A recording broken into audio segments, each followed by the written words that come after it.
Salut les amis, j'espère que vous allez bien. Pour ma part, je vais très bien. La France n'a pas d'amis. Elle n'a que des intérêts. C'est la formule devenue le refrain du général de Gaulle, qui n'aura pas lésiné sur tous les moyens pour éliminer physiquement les dirigeants africains qui ont tenté de se libérer du joug de la métropole. Depuis 1963, 22 présidents africains ont été assassinés avec la complicité des services secrets français.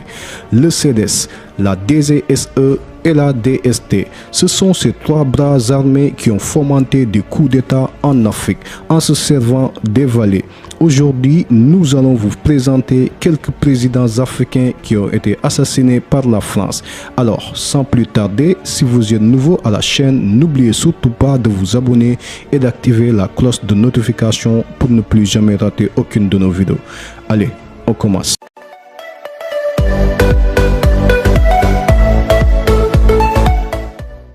Les crimes commis par les dirigeants français sont bien connus et consignés dans les livres écrits par les historiens, chercheurs et les documentaires réalisés par des journalistes courageux. Répartition des rôles. Le service de documentation extérieure et de contre-espionnage, le CDS, est chargé de la désinformation. La DGSE est le principal service secret vers l'étranger qui a en charge le contrôle des gouverneurs à la peau noire. La DST, direction de la sécurité du territoire, qui est supposée avoir son rayon d'action à l'intérieur de la France, agit aussi en Afrique. D'abord parce qu'il s'agit de protéger la France des dangers de l'immigration.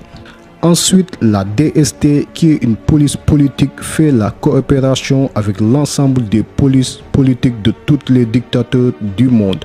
Après la DGSE, la DST et le CDS, il y a la direction de renseignement militaire, le poisson pilote de l'armée qui fait la propagande de la France lors des conflits en Afrique. Tout cela a été bien ficelé depuis l'époque du général de Gaulle. De Gaulle a sacrifié les indépendances africaines au profit de celles de la France pour 4 raisons. La première, c'est le rang de la France à l'ONU avec un cortège d'États clients qui votent à sa suite. La deuxième, c'est l'accès aux matières premières stratégiques, dont le pétrole, l'uranium, l'or, le bois, le cacao, etc. La troisième, c'est le financement de la vie politique française à travers des prélèvements sur l'aide publique au développement ou à la vente des matières premières. La quatrième, c'est le rôle de la France comme sous-traitant des États-Unis auprès des pays d'Afrique. Donc, pour ces 4 raisons, la France a mis en œuvre un système qui maintient ses anciennes colonies sous dépendance. Voilà les raisons pour lesquelles le sang continue à couler sur le continent noir. Au Cameroun, l'UPC luttait pour obtenir l'indépendance.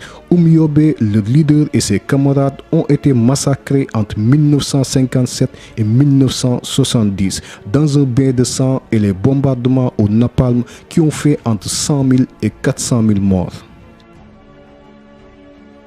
Au Togo, 3 ans à peine après la proclamation de l'indépendance, Sylvanus Olympio, le premier président démocratiquement élu, est assassiné le 13 janvier 1963 par le sergent Étienne Ayadema à la tête d'une clique d'anciens soldats après la guerre du Vietnam.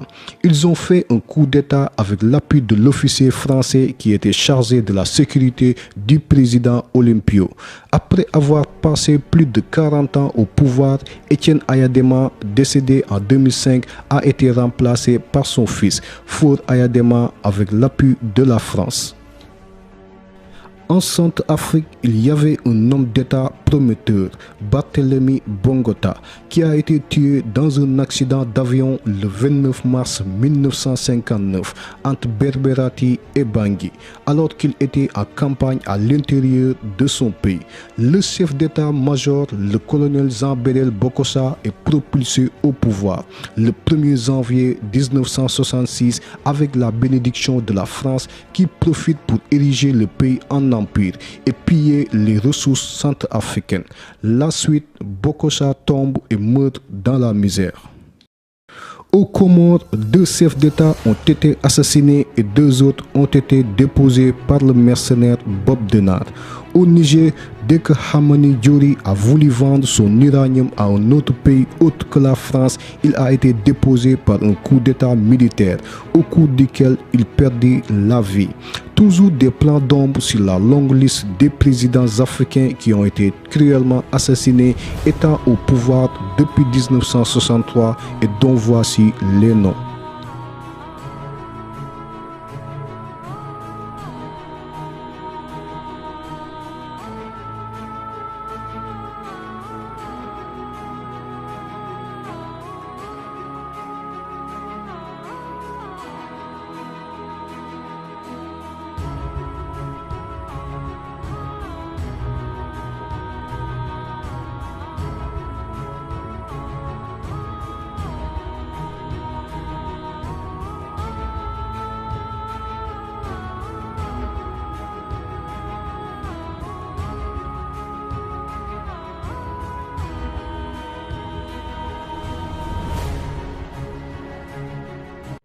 Il est donc clair que si Biya, Déby, Sassou Nguesso, Obiang Nguema et Gnassingbé durent autant au pouvoir, c'est parce qu'ils servent tout simplement les intérêts de la France.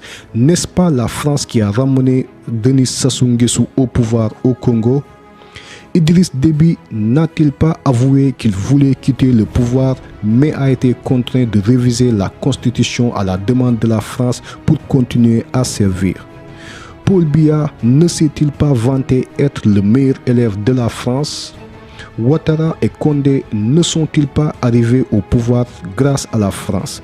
Voilà pourquoi ces serviteurs d'intérêt français peuvent tuer, truquer les élections, falsifier les constitutions, confisquer tranquillement le pouvoir en offrant en contrepartie les matières premières et en défendant le franc CFA. Comme le disait François Mitterrand, je cite: quand la France rencontre de bonnes idées et de bonnes personnes, elles font ensemble le tour du monde. Fin de citation. Allez les amis, c'était tout pour aujourd'hui. J'espère que cette vidéo vous a beaucoup intéressé. Si c'est le cas, lâchez un pouce bleu en l'air et dites-nous dans les commentaires ce que vous en pensez. Si vous êtes nouveau à la chaîne, n'oubliez surtout pas de vous abonner et d'activer la cloche de notification pour ne plus jamais rater aucune de nos vidéos. D'ici là, prenez soin de vous. Je vous dis merci et à très bientôt. Ciao.